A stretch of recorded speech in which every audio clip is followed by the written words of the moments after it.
तर नमस्कार सगळ्यांना, स्वागत आहे तुमचं आमच्या गावाकडच्या ब्लॉगमध्ये। सकाळ सकाळचे ना 6:30 वाजलेली आणि आता दिवस मोठा असल्यामुळे ना एवढ्या सकाळी ऊन पडले पहा। सकाळी सकाळी ना एक तर चुलीवर पाणी तापावं लागतं, त्यात चावीला पाणी आलेलं असतं ते भरावं लागतं आणि त्यात आंघोळीची गडबड, म्हणजे सगळ्या कामांचा इतकं गोंधळ उडतो ना सकाळी सकाळी की काय सांगायलाच नको। तर आंघोळ आवरून स्वयंपाकाच्या तयारीला लागलेली आणि सकाळी सकाळी आमच्यात ना अशी मीटिंग भरलेली कशासाठी, तर सकाळी सकाळी गॅस सिलेंडर संपलेला आणि गॅस सिलेंडरचा मोठा घोळ उडालेला। यांच्याकडून गॅस टाकी माधुरी आई घेतलेली आणि माधुरी यांच्याकडून गॅस टाकी आम्ही घेतलेलो आणि आमच्याकडली मोकळी गॅस टाकी शेजारच्या काकी आता परत ह्यांना गॅस टाकी द्यायला मोकळी गॅस टाकी शिल्लक नव्हती आणि ह्याचाच मोठा घोळ झाला। आमच्या ना घराच्या मागे आम्ही थोडी झाडी लावलेली आहेत, तिथंच ना भरपूर पालापाचोळा पडलेला म्हणून आई त्या साफ करत होत्या आणि तिथं ना एक चिक्कूचं झाड लावलेलं आम्ही।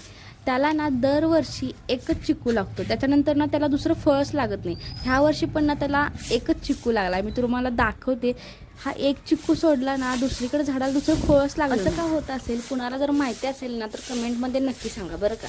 एकच मिरची आणि 2च लसणाच्या पाकळ्या, थोडंसं जिरं आणि थोडीशी कोथिंबीर घेऊन ना दुपारच्या जेवणासाठी मठ्ठा बनवला। दुपारी जेवण खाऊन आवरलं ना की गल्लीतल्या बायकांच्या अशा गप्पा रंगलेल्या। संध्याकाळी ना आमच्या गावचा आठवडी बाजार असतो। आमच्या गावचा बाजार तुम्हाला पण दाखवा म्हटलं। आठवडी बाजार ना कोणाला नवीन नाही, प्रत्येकाच्या गावी भरतोच। आमचं गाव ना खूप छोटं आहे, त्याच्यामुळे ना आमच्या गावात पूर्वी बाजारच भरत नव्हता।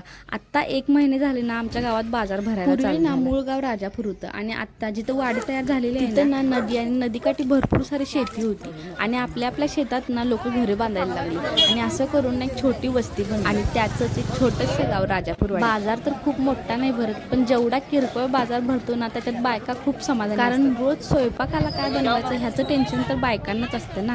पुरुषांना विचारला स्वयंपाकाला काय बनवायचं तर त्यांचं एकच उत्तर, काय तर बनव। पूर्वी ना बाजार करायचा असेल तर टाकळी, आकिवाट किंवा कुरुंदवाडला जावं लागतं। आता सगळ्या गोष्टी गावातच भेटतात, त्याच्यामुळे गावात बाजार भरतो याचा सगळ्यात जास्त आनंद तर महिलांनाच आहे। बाजारला गेलोय आणि वडापाव आणि भजी घेऊन घरी नाही आलो आज तर होणारच। बाजार करून सगळेजण घरी आलो आणि गरमागरम भजी आणलेली, ती भजी उघडली आणि पहिला भजी खाल्लो। जेवढं मी बोलेल तेवढा व्हिडिओ खूप मोठा होत चाललाय। चला आजसाठी एवढंच, भेटूया पुढच्या व्हिडिओमध्ये, तोपर्यंत धन्यवाद।